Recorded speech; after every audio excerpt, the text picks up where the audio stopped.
The show starts in 1. What's up, everybody? How's it going? It's the John Guitar Radio Podcast. It is February 14th. It's Sunday, 2016. Can you believe we're in 2016? 16 years after 2000. Let's hear what Lionel Richie has to say. Something's going on in the quiet.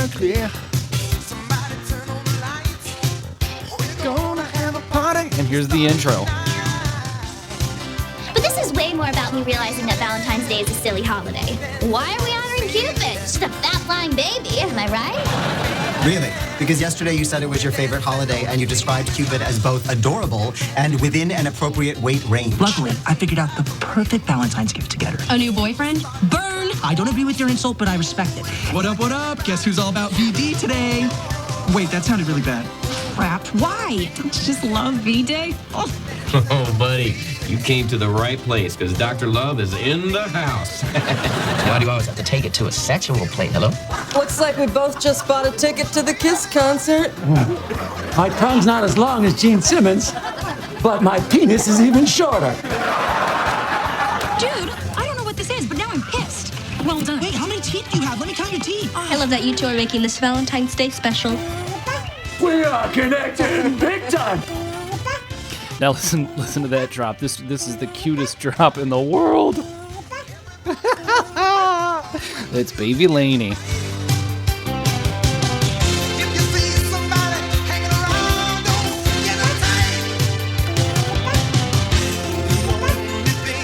So what's new, everybody? We got a jam-packed show for you today. I mean, we got a lot. We have a story about Belize. We have some American Idol. We have The Bachelor showing up. We have a little bit on Charlie Brown, Chicago public schools and churches, some diet plans, update on Barry Manilow and Kevin Trudeau. I mean, if we get to it all. From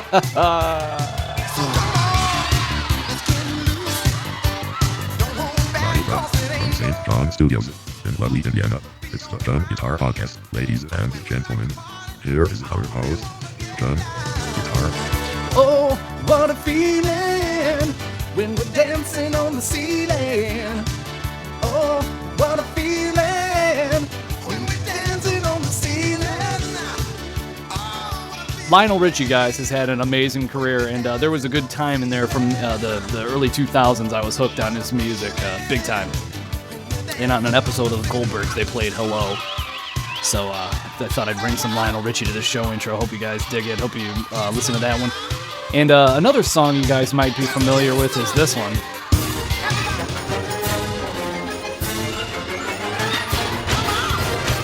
Our show enjoys marches. So what happens if you have to do a podcast and you're not exactly ready for it? What do you do then? Do you just throw your hands up in the air?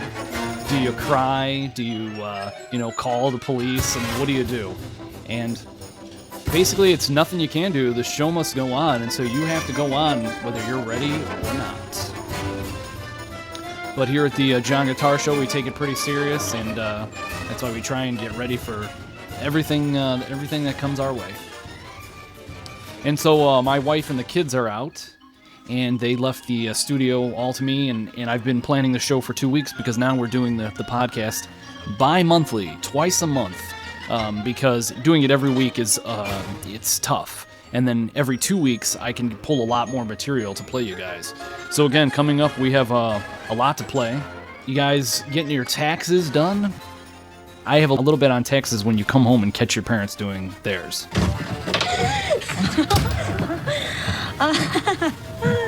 Oh, wow, that feels amazing. It does feel I hope they're doing their taxes. Oh, I like that. I can't believe you deduct your sit-down hairdryer as a business expense. Deduct that bitch. And the follow-up. Son, when a man and a woman love each other and both own their own businesses, there's a lot of paperwork around tax season. A quiet night alone gives us a chance to focus and not miss any crucial deductions. It's completely natural. There's nothing natural about this. You guys had one night alone on Valentine's Day. And this is what you did? I found out my parents weren't on a romantic date last night. They were home, doing their taxes. No. Right there on the kitchen table. Right on the kitchen table. So they lied to us. Well, That's not a big deal. So that character on Fresh Off the Boat, the white guy, the supporting role, it's a great character that guy invented, and my hat's off to him because it's freaking hilarious. And so let's march.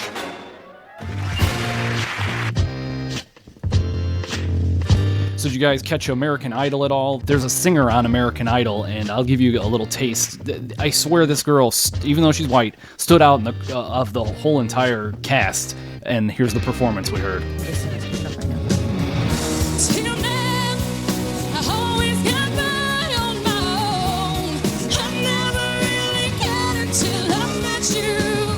do believe I can be the next American Idol. Her voice is incredible. I've worked so hard for. So something she's worked so hard for, but they kind of gloss over her, and it is the final season of American Idol. Do you care? Did you ever care? And if we did care, the show is gone because most likely Americans didn't care enough to keep it around. So by some weird chance, I found this song. This is a pretty good jam. It's an instrumental. And today is Valentine's Day, so it's Sunday. What'd you get your sweethearts, and did you guys get anything good? Flowers, candy? Did you get anything good on Valentine's Day? Because it creeped up on me so quickly that I actually forgot to get the missus something. But good news, it didn't really bother her that much that I forgot about Valentine's Day. But here's a little bit on Valentine's Day and which cities are the most romantic. A new survey lists the most romantic city in the country as Alexandria, Virginia, while the least romantic city is once again Flu Farts, Ohio. There has to be a Flu Farts, Ohio. Let me bust out. I have an instrument in the studio, guys. I'm gonna break this out for you guys, please. Let me get this going. I gotta put the strap on. Gotta grab that. Okay, I think we're ready.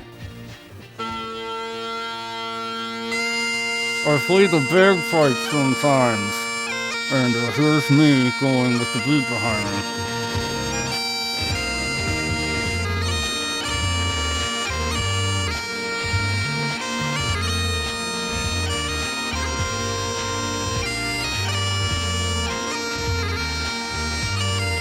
The bagpipes are not easy to play, believe me. You gotta break your teeth down on the thing. It's tough.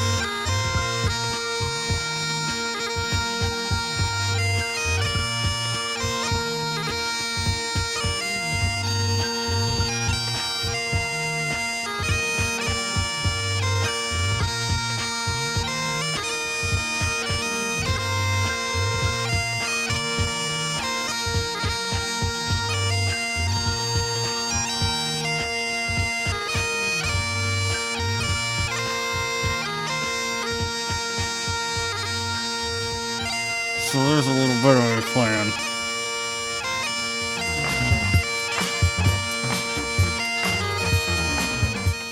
Hope you guys dug it. And we like to get our funk on in the studio, everybody. So did you guys ever catch up with The Bachelor? Because I do have The Bachelor with some of the things. The Bachelor is not the smartest guy on the planet. And I do have SNL, what they said about The Bachelor. Here's what SNL said. A teenager in Nepal set a new world record by fitting more than 130 pencils in his mouth, which is the same method they used to cast the latest season of The Bachelor. Okay, so there's the latest season of The Bachelor joke from SNL, but if I do have a clip of actually how it doesn't come off well, and I'll let you guys be the judge. I don't want to say anything bad about anybody, but especially about their intellect. But here goes. So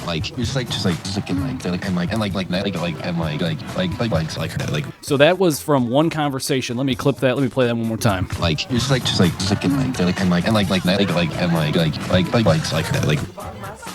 So that was one conversation on The Bachelor, and he basically. I've had girls talk to me with so many likes and so did you go to the like it? And if I was to do that on the podcast, I would have a button for a like violation. One of my things was listening back to the show, I would do ums. So I wanted to do an violation just so I could train myself out of doing it. But I would do but whatever. Luckily, I got away from it. I don't hear myself doing it anymore, so that's good news. Did you guys see Charlie Brown had his Valentine's Day special? Here's a little bit. I'm waiting for Valentine. Oh well, good luck. Listen to that jazz music. You'll need it. You didn't have to say that.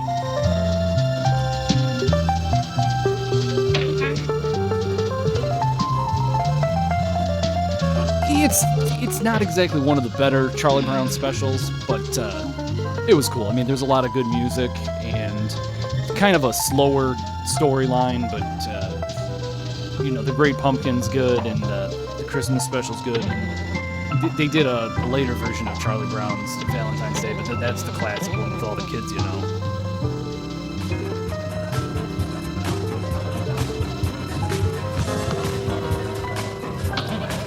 But it is Valentine's Day today, and in honor of Valentine's Day, let me play these two things. Guess what? I just made us a reservation for a romantic dinner on Valentine's Day. It wasn't easy to get a table at the last minute, but for my princess, I makes it happen. That's so sweet. So, 2 choices. Do you want to eat at 4:45 or 11:15? And this one. Please don't be an idiot and go crazy on Valentine's Day. I mean it. What? All I asked was if there was anywhere to park a hot air balloon on your property. So those are two Valentine's Day specials. And that brings up an important point. What is this show about? And it turns out it's about what I find funny and what I find interesting. Because the only person programming the show is actually me. So I find George Clinton interesting and the P-Funk All-Stars, and here they go. We jam in the studio to this kind of music.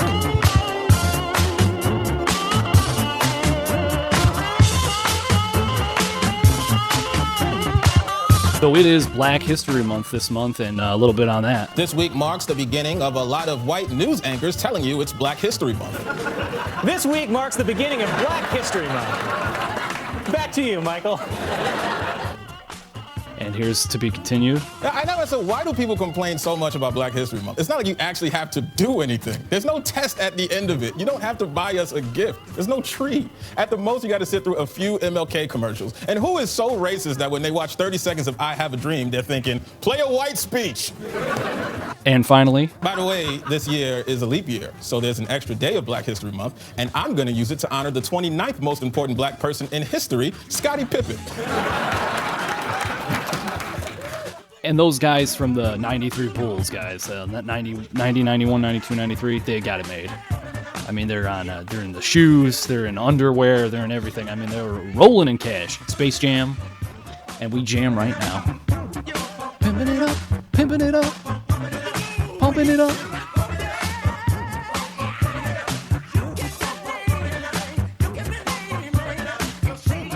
Ladies and gentlemen, here is our host, John Guitar. And here I am, everybody.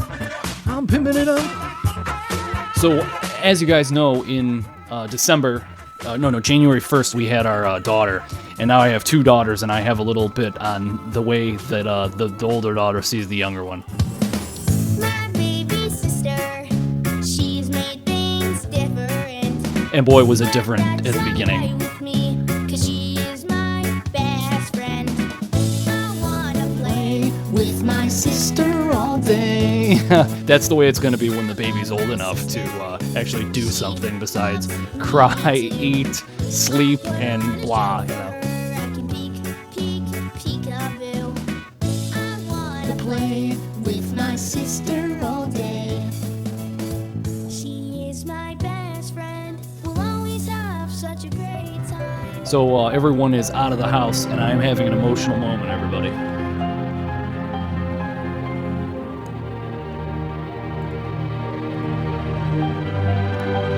I need to have maybe a beer to get through it.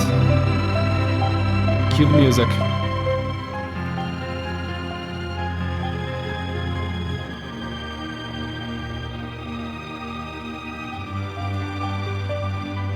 So there was something about Donald Trump and signing some autographs. Here we go. At a rally in Baton Rouge this week, Donald Trump signed the hand of a toddler. The message read sweetly and simply, "Deport me." So he signed the hand of a toddler. So I recently got some CDs, and I'll tell you guys which ones. It's a Dweezil Zappa CD. I think it's a new one. It's a Via Somata, and then some Umphreys Mcgee CDs, Death by Stereo and Mantis. This is the lead track from Mantis. And I don't know if you guys have heard Umphreys lately, but holy mackerel, the CD is awesome. And then got a couple from Joe Satriani as well, Super Colossal, and there's another one, Professor Satchafunculus, which I thought was great. And, of course, it's got some jams, but this Umphreys album, guys, is great.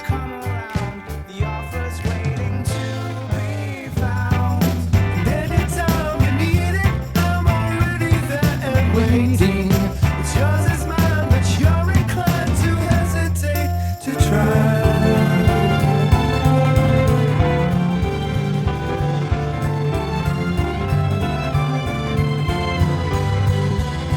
Don't get me wrong here, I just want to make my intentions clear. There's no room for reading in too deep if things aren't written down. As soon as I've been told that you will not be sold, then we could not move forward here and find our endings well.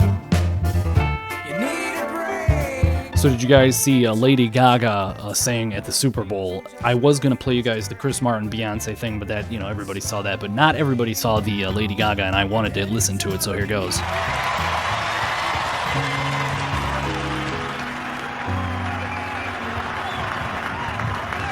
Oh, say, can you see by the dawn's early light what so proudly we hailed at the twilight's last gleaming, whose broad stripes and bright stars through the perilous fight o'er the ramparts we watched were so gallantly streaming. That's pretty good.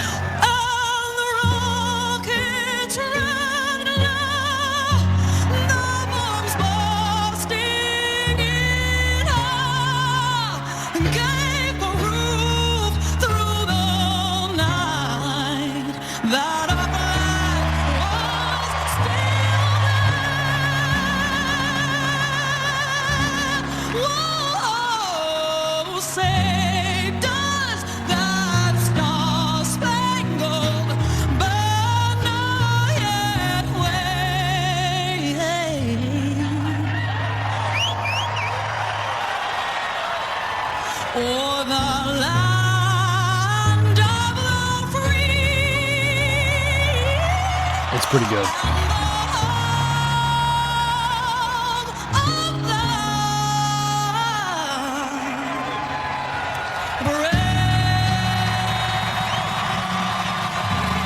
I wonder if she got 50,000 to sing it. 100,000? Million? Seems like a lot to pay for 2 or 3 minutes of audio. So it is Valentine's. Did you guys get any good presents going for your loved ones? Because I got a good present for you. You guys remember this song? Percussion, strings, winds. Reminds me of being in the ocean. Yeah, you see her sitting there across the way. Across the way. She don't got a lot to say, but there's something about her. And you don't know why, but you're dying to try and wanna kiss the girl. One of the greatest parts about life is being, in high school or whatever, and you see the pretty girl and she's digging you, and you get some kisses out of the deal. Man, is that good times. Go on and kiss the girl. Sing with me now. Sha-la-la-la-la-la, by your mind, look like that boy too shy, ain't gonna kiss the girl. Sha-la-la-la-la-la, it's that sad, a little shame, too bad, you gonna miss the girl. Got a story for you guys. 14 easy ways to increase your metabolism. And here it is. First one, eat breakfast. Believe it or not, it may be the most important meal of the day. I eat eggs, but I can't drop a pound. It says drink milk, load up on low-fat dairy. milk, yogurt, cheese 4 times a day, lost 70% more fat than women who didn't eat. But again, those women, number 3, are pumping iron. So pass me a carrot stick, peel me a prune, a glass of skim milk, and that's all. Peel me a prune? Turn off the TV, that Big Mac commercial is driving me right up the wall. Great song. And I'm thinking of French fries. So it says, pump iron. Experts say weight training is the best way to crank up your metabolic rate. And they give you some workouts stuff. It says, get some shut-eye. Skipping on sleep can derail your metabolism. Break a sweat first in the morning. Vitamin B12. It helps boost metabolism. Bikram yoga, which is, rooms are heated to 100 degrees. That's got to be stinky, guys. And don't eat after 6 p.m. So there's some techniques. I don't think that was 14, but maybe I only highlighted the best ones. Stop eating that pizza right under my nose. Girl, that's the least you can do. Put down that candy bar while I'm singing. I'm starving my buns off for you. You're fixing the kids all spring mashed potatoes, but it's bouillon water for me. Hey, you got a lock on the refrigerator. Lord knows where you're hiding the key. While I'm stuck. So it did say in the news, Al Capone's first Chicago home returns with a big price chop. It's a piece of Chicago history, built in 1908. This brick 2-flat on South Prairie Avenue. Should probably drive by it, but was once the home of notorious gangster Al Capone. His family moved into the building in 1923 during the early years of Prohibition. It's listed in October 2014 at $225, but it returns at a major reduction. Now it's asking. Now they're asking $179,900, and it can be found at 7244 South Prairie Avenue in Chicago. And it says there's a handful of photos. It's 2 apartments. They have 3 bedrooms and a single bath. I guess if you buy the house, you get 2 apartments there. So there's a little song on Al Capone and a little bit on Al Capone. Getting beat by nuns in Catholic school left a chip on his shoulder. So he left his school and joined the gang once he got a bit older. My boss Johnny Torrio became his father figure. He told him how to run the mafia without pulling a trigger. John got shot and he had to retire. To whom should he give his gangster throne? Who else but his right-hand man, Al Capone? So here is a little bit on news, the Zika virus here. Thousands of infants in Brazil are being diagnosed with a devastating birth defect, and medical researchers believe it might be linked to a mosquito-borne virus. So what is this mysterious virus, and how do we stop it? So how are we going to stop the virus? So here it is. Here are some common questions about the Zika virus people have that the World Health Organization recently declared an international public health emergency. What is the Zika virus? The subject of your mother's next phone call to you. How is the Zika virus transmitted? The virus is transmitted primarily through sexual contact with mosquitoes. Who is at risk of being infected? You and your loved ones, of course. Where can it be contracted? The virus will likely remain confined to Central and South America unless other people in the world start traveling. How contagious is Zika? It's easily spread through dozens of alarmist articles about Zika posted online each hour. Do I have it? The answer is yes. Everybody has it. Has the government issued any alerts about it? The CDC is urging Americans to leave all rooms immediately. Is there a relationship between Guillain-Barré syndrome and the Zika virus? Well, it looks like someone read the Zika virus Wikipedia entry. And finally, how will this affect the upcoming 2006 Olympics? It should already be pretty welcome distraction from the rampant political corruption, serious financial problems, and massive anti-government protests already plaguing the 2016 games. But I guess the 2016 games bring a lot of people which promote business around the time, and then for that short period of time, 1 month or 2 months, however long the games go on, prosperity comes with the games.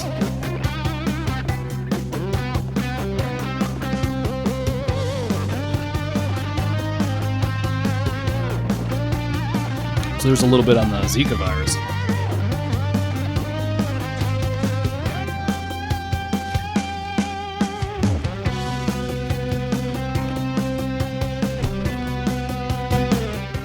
So talking about the Zika virus and being, in Central America and outside the U.S., I heard this story that I thought you guys might find interesting, and it has to do with travel to South America and the country is Belize. So here's what happened in Belize that caught my interest. But our colleague wasn't the only American killed recently in Belize. Here in the very same district where Ann was murdered, last May, northern Indiana native Paul Signorino and an American friend were killed in a machete and gun attack. Last fall, this man from Washington, D.C. was stabbed to death in his seaside hotel room. Another U.S. national attacked and killed on his farm. A Canadian film producer stabbed in the doorway of the home where he was staying. The Belize murder rate is third highest in the world, more than twice the homicide rate of Chicago and higher than any U.S. city. Okay, so people are killing people like it's going out of style in Belize. Here's another. The Belize murder rate is third highest in the world, more than twice the homicide rate of Chicago and higher than any U.S. city. On the bus, I felt safe, but I would not want to be off the bus. This couple from Naperville took a bus inland from their cruise ship and say they might not have gotten off had they known the crime stats. The attractive Belize tourism videos certainly don't tout the crime concern, and the U.S. State Department hasn't put Belize on its warning list of nearly 50 nations. Okay, and here's an update on Belize and the percentage of murders that are solved. Only 3% of Belize homicides result in convictions. In the U.S., that figure is 70%. That's stunning. Thanks, John. And there's a little tip if you're traveling to countries outside of the U.S. What we say to all tourists is that you should just be situationally aware, be cautious, and just be aware of your surroundings. So I don't know about you guys, but I think I'm crossing Belize off, traveling there this year. It seems a little dangerous for me. So, I just wanted to give you guys a heads up on that. So did you see this kid is charged for felony animal cruelty? I thought this story was interesting. A Chicago man's charged with felony animal cruelty and torture after police say he poured boiling water on a cat. Officers say 18-year-old Leon Teague posted a video of that incident on Facebook. Police say that video shows the teen luring the cat onto a back porch and then scalding it with hot water. Teague was arrested after the Chicago Police Animal Crimes Team and sheriff's deputies identified him in that video. Okay, so he posted a video of him frying, a cat with scalding water. If my sister could get her hands on this guy, she would kill him barehanded, I swear to God. The thing about it is the boiling water would scald you instantly, because it's freaking boiling water. But what people don't realize is afterward, you're out there in the snow, wet. So you just got boiling water. Now you're immediately freezing because it's so cold outside, guys. I mean, that kid, not good, that kid. If I could... he deserves to pay the full extent of animal cruelty, really, because that is rough, guys. It's definitely unfair to the cat. Did you guys see Kevin Trudeau, pitchman, is in trouble still? Now an I-Team update on disgraced TV pitchman Kevin Trudeau, who is going to stay behind bars after losing his appeal. Trudeau was convicted of lying in ads for a weight loss program. He appealed his 10-year prison sentence, and today a judge ruled that given the scope of Trudeau's fraud, the sentence will stand. So his sentence will stand. He's in jail for lying to people. But isn't that every product lies? If you eat me, you'll lose weight, or if you eat our yogurt, you'll move more easily, or whatever else. Guys, no one knows how anything's gonna affect you. Our nicotine is the safest. No one knows. It's all a pitch. Everything's a pitch. This show is a pitch. Will you guys follow it? I don't know, but I'm pitching to you a compilation of stuff you may have missed to make you smarter. That's what I do. So. Here's a little bit of update on Barry Manilow. Breaking news on Barry Manilow tonight, said to be doing well tonight after being rushed to the hospital, suffering complications from a surgery. Manilow posting on Facebook that for the next 48 hours, he's been instructed not to talk, sing, or rap. His sense of humor still intact. Okay, so Barry Manilow is in the hospital for surgery. I believe Barry Manilow, if you looked at him and how he changed over the years, he's definitely addicted to plastic surgery. Let's listen to that one more time.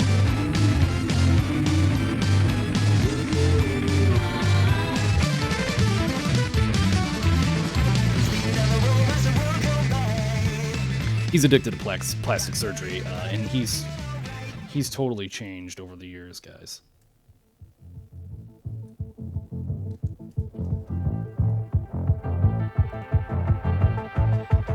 He looks young for, a 70-year-old man. He looks young. I imagine he's 70. He might be older.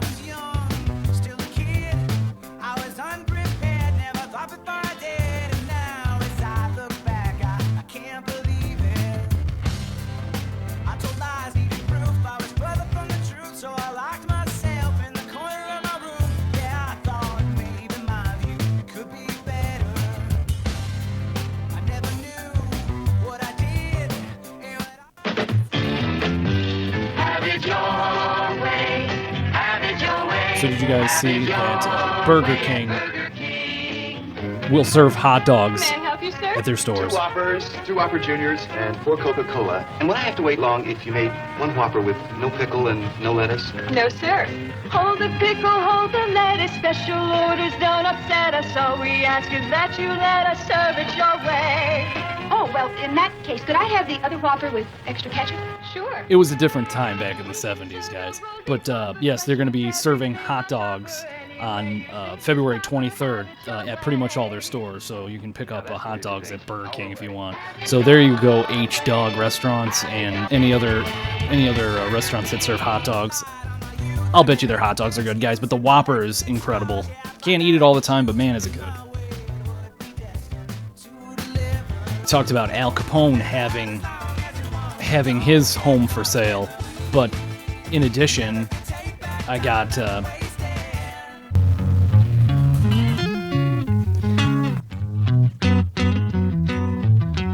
says Jimi Hendrix London flat is now a museum. Down the street you can hear screaming. So you can go and probably buy tickets and go see his house. There's not much to see. It's a single room, and a picture would probably do it. But other famous people whose house is now a museum is Elvis and Kurt Cobain. But pretty much, famous people are everywhere, and wherever they live, that you can be a museum. Just depends on who wants to carry that legacy along. Here is Castles Made of Sand by Jimi Hendrix. Guard Hall Green. Yikes. And some castle made of sand fall in the sea eventually. An Indian brave who before was tame. So did you guys hear about Chipotle? Every Chipotle in the country this week shut down for 4 hours to hold a company-wide staff meeting about food safety. Meanwhile, Panda Express shut down for 2 hours to hold underground rat fights. So much money on rat. I would have done the underground rat fights joke about actually Chipotle, because I think they're the ones that had the cleanliness problem. Panda Express seems pretty clean when I go up in there. I haven't been in a while, but here's a little bit on the Super Bowl pizza. In honor of the 50th anniversary of the Super Bowl, Pizza Hut is giving away pizza covered in edible gold. So it will kind of look like you won a giant gold medal in the Olympics of Sadness. So in other news to report to you guys, did you guys see that Chicago churches and the government schools are having trouble staying open? So here's a little bit on the churches and the schools. Now, breaking news concerning the future of the Chicago Catholic Archdiocese. A major overhaul could shut down dozens of churches over the next 14 years. Priests, including Father Thomas Bellinger, learned of the plan last Friday during a meeting with Chicago Archbishop Lay Supich. He told them the Archdiocese is spreading its resources too thinly as it's dealing with dwindling membership and aging church buildings. He realizes the task that he is facing, but also the process of somewhat of a grieving process that might take place, and those of us in the field will have to journey with the people. Next week, the Archdiocese will start to hold meetings to help determine which churches will stay open and which churches will close.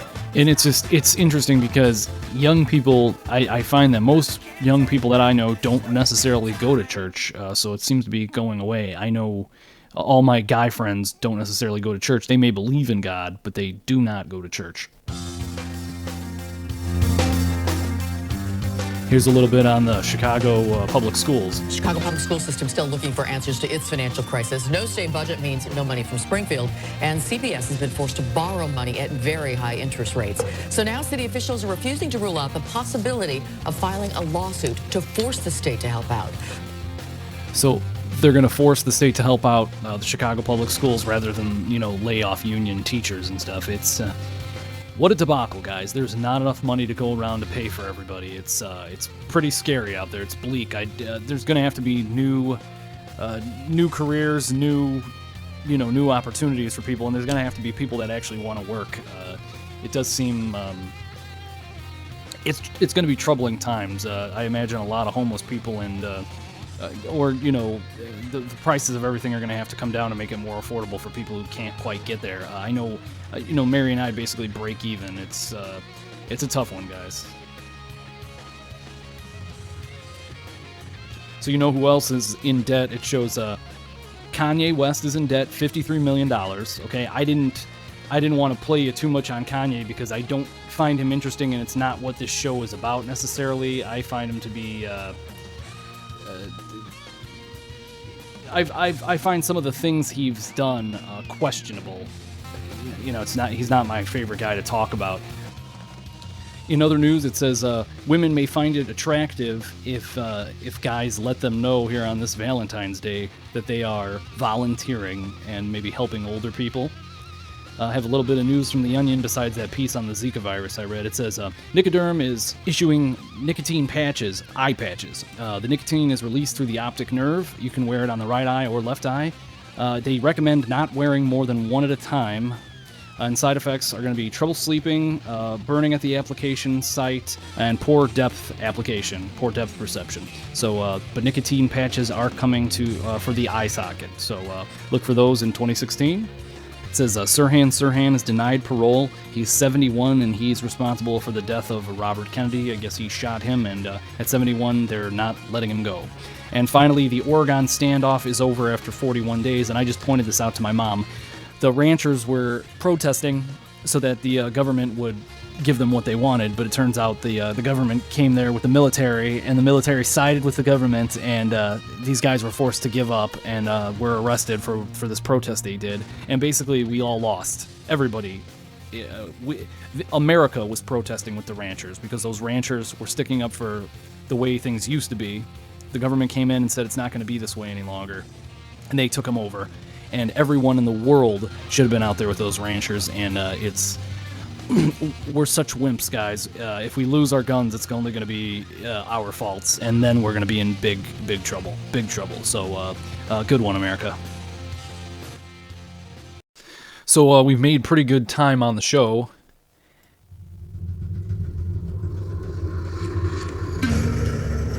And because of that good time, I want to get to these last two stories. And not to take up too much time, but the last two stories, there was a Bernie Madoff special. The gentleman who sort of scammed the stock market. And we'll go into how he actually scammed the stock market. There was a special on Bernie Madoff. And, it's a complicated story. But I wanted to point some things out. There was the show, and I forget the actor's name, but he played Bernie Madoff, and that was a great performance. And then after that, there was this Bernie Madoff special. So let's go to the special. Tonight, Bernard Madoff is in this federal prison in Butner, North Carolina. Prisoner number 617-27054 will be here until he dies. You know, I'm not a horrible person. In his one recorded interview from prison with New York Magazine, Madoff was in denial, maintaining many investors should actually thank him. Did I make a lot of money for people? Yeah, I made a lot of money for people. The truth is that the real Bernie Madoff, at his core, was a man of greed who traded on the trust of others and managed to keep his deceit hidden for decades. Okay, so this is how he kept his deceit hidden. Never letting on that his massive fraud did not buy or sell a single share of stock. The fact that the market goes down 300 points or up 300 points. You know, it goes up 300, it goes down 300, it really doesn't matter. For the most part, you can ignore all of those moves. So did his wife know? Of course I feel the shame. I could barely walk down the street without worrying about people recognizing me. She told 60 Minutes she had no idea her husband was running a Ponzi scheme. I trusted him. Why would it ever occur to me? His reputation was almost legendary. Why would I ever think that there was something sinister going on? And this is his daughter-in-law, Stephanie, saying her husband knew nothing, her husband, Mark. I think the feds are going to go after the wife and the sons. $50 million lawsuit against the brothers alleging they knew full well what their dad was up to. My husband knew nothing. He knew nothing. He was in pure shock. And you could see the betrayal on his face and in his body. And he was destroyed.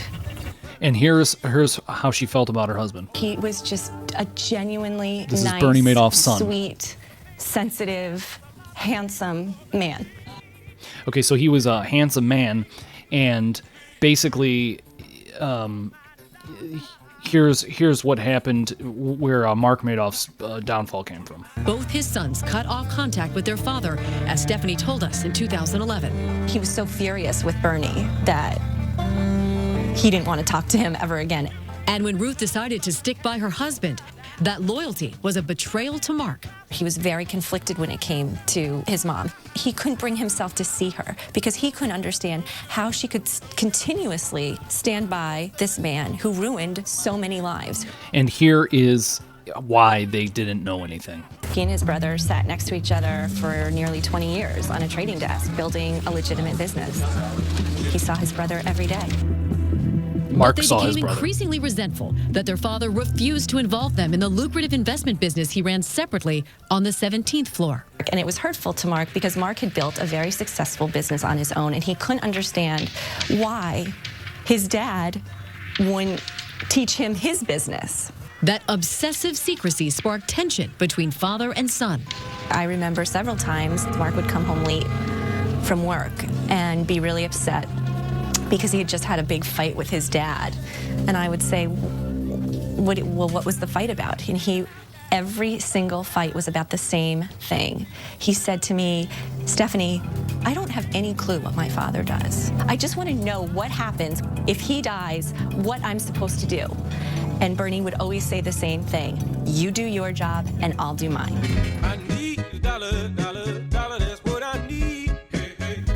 It was not until the suicide of his son Mark that it seems Bernie Madoff finally felt the pain of what he had done to so many people, including his own family.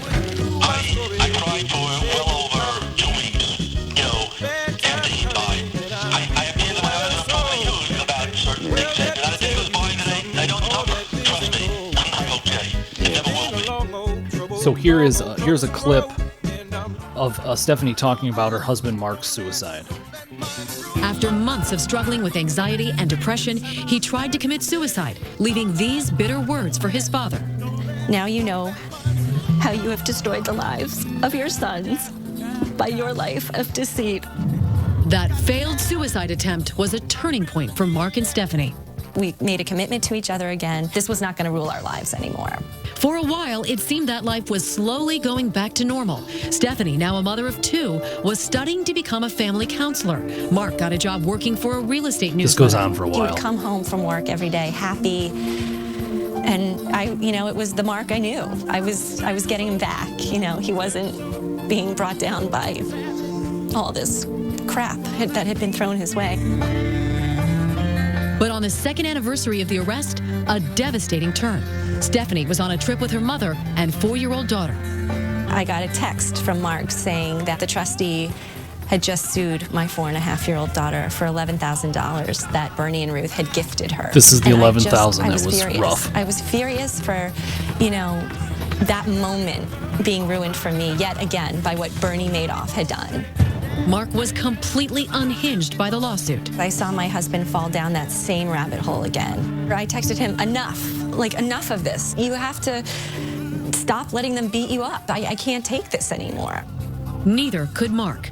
And when she woke up the next morning, he had sent her 2 cryptic emails during the night. The first one was, in the subject line, said help, in all caps. And the content said, please send someone to take care of Nick. The next one said in the subject line, I love you. I just knew in my gut that something was wrong. Something was very, very wrong. The shame of being a Madoff had finally overcome his will to live.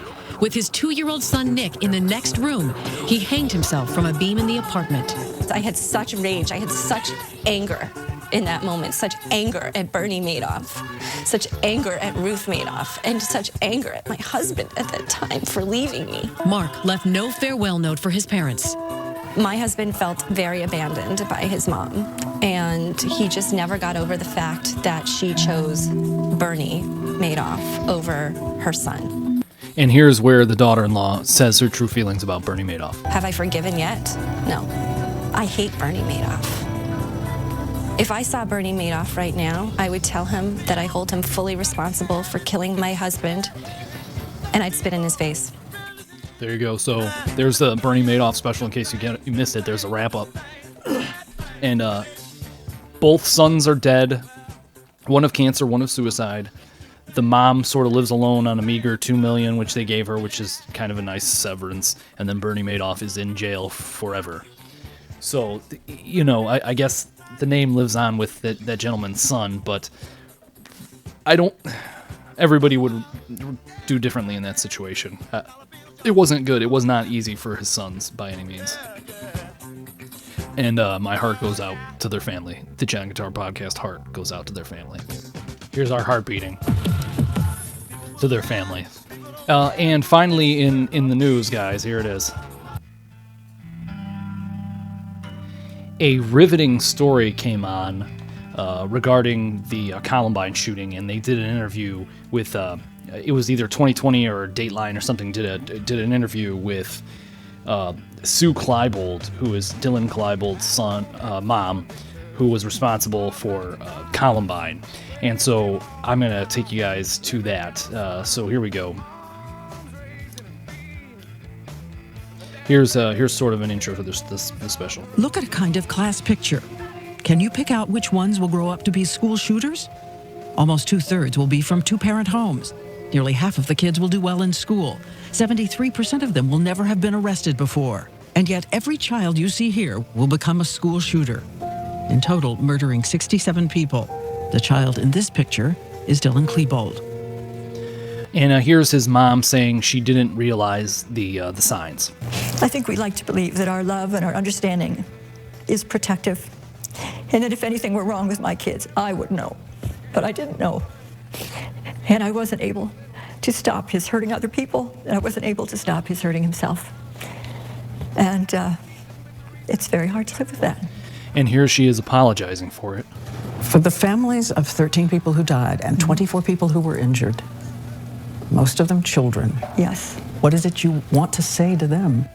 The one thing, of course, that I want to say is I am so sorry for what my son did.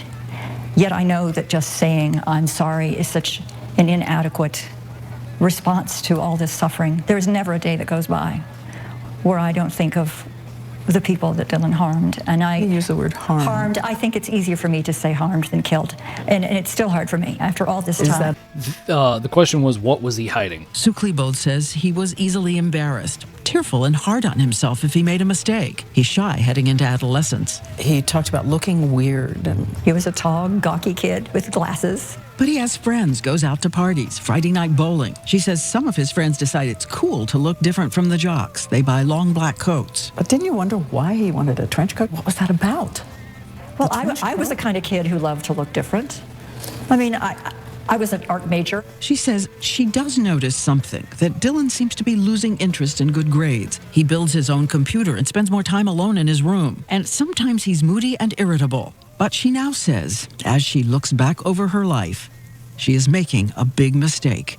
Her son is changing, but she writes off the changes as an adolescent phase. Sometimes he would seem, distant or quiet. And I remember asking him, are you okay? Are you sure you're okay? He seemed so tired, and he'd stand up and say, I've got a lot of homework. I need to go to bed. And you let it go. And I let it go. And that's the difference. I would dig, if it were me today, I would dig and dig and dig. I mean, I had all those illusions that everything was okay and more than anything else, because my love for him was so strong. I felt that I was a good mom, that he could talk to me about anything. Part of the shock of this was that learning that what I believed and how I lived and how I parented was an invention in my own mind.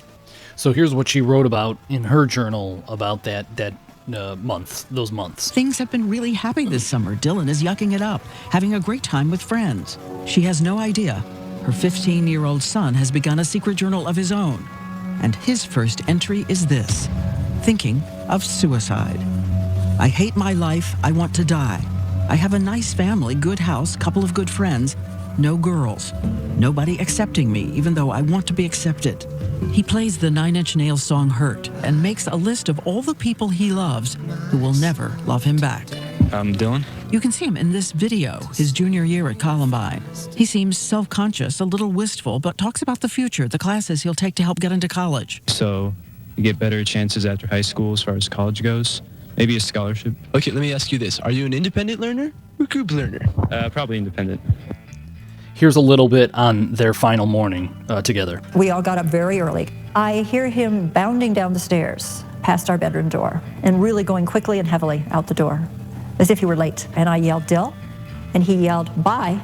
and then sort of slammed the door. You said it was edgy, nasty, a kind of sneer. Yeah, it was bi. And then here's when they realized at work that it was him. Right after noon, 12:05, her husband Tom, a geophysicist who works from home, calls and says it's an emergency. His voice sounded horrible, jagged, breathless. Something terrible is going on at the school. 911, what's your emergency? He tells her 2 killers wearing trench coats are shooting kids at Columbine High School. One of Dylan's friends has called worried that Dylan might be involved. He wasn't there for morning class, and he wears a trench coat. Tom races through the house, hoping against hope to find that coat. You always think somebody's making a mistake. It's not there. My first thought was Dylan may be in danger. You know, who are these people that are hurting people? She has to drive 26 miles to get home, thoughts racing. Hyperventilating, trying to talk myself down. She arrives home. It's official. Her son Dylan is believed to be one of the shooters, and the shooting may not be over yet. In that moment, she says, a searing prayer no parent thinks they could ever pray. The police were there and the helicopters were going over. And I remember thinking, if this is true, if Dylan is really hurting people, somehow he has to be stopped. And at that moment, I prayed that he would die, that God, stop this, just make it stop. Don't let him hurt anybody. And here is one of the victims' responses to the whole thing. Patrick Ireland, the boy who tried to escape out the window and suffers traumatic brain injury, said he just wants to forget their names and move on. Anne-Marie Hochhalter, a bullet paralyzed her from the waist down. I realized that holding on to that anger does nothing. You know, it just brings you down. And here are some statistics about the information. We reviewed cases over the years and found that the number of younger shooters per year has more than doubled since Columbine. O'Toole says she's worried about a generation raised on violence, video games, movies. And take a look at this study. It shows today even a PG-13 film has triple the gun violence it used to have 30 years ago. When you look at the shooters now, many of them were born into this culture of violence. That's what they grew up on. Whether it's movies or books or social media, their brains became hardwired on violence. So what can we do?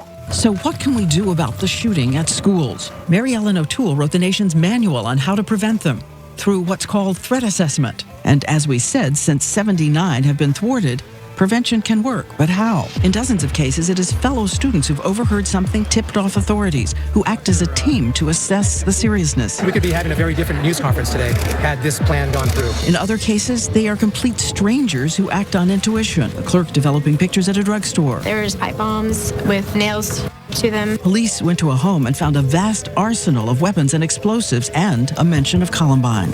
As we said, most mass shooters are boys, and often the tips come from girls, like Katie. It's absolutely terrifying to be the person who has to come forward and say this because you don't know. Terrified, but making her choice. What if I didn't say something? I'd have to live the rest of my life knowing that I'd almost feel just like I was just as much to blame as they were if I didn't say something. And it's not about everyone, tattling on each other or I'm going to tell on you. It's not about that. It's about looking at your environment and wanting it to be safe as possible and wanting to help folks get help if they need it. And for the love of God, reach out and talk to someone. It could be your parents. It could be the school guidance counselor. If I can say something tonight, no matter how small it is, to maybe help even one person who went through something similar to what I was going through, then I guess it'd all be worth it. So the point of the whole thing at the end was Sue Klebold asked this question at the Columbine Memorial plaque she noticed.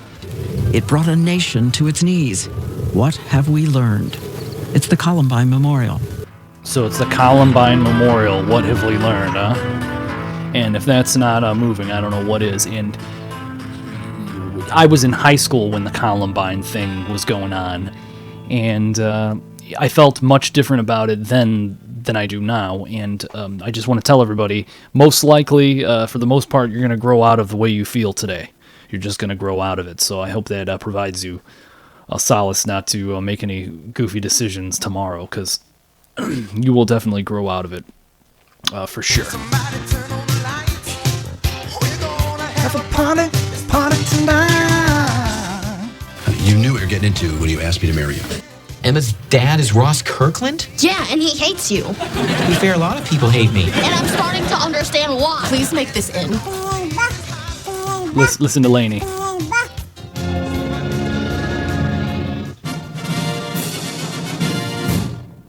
Thanks, everybody. Who you with, Bernie?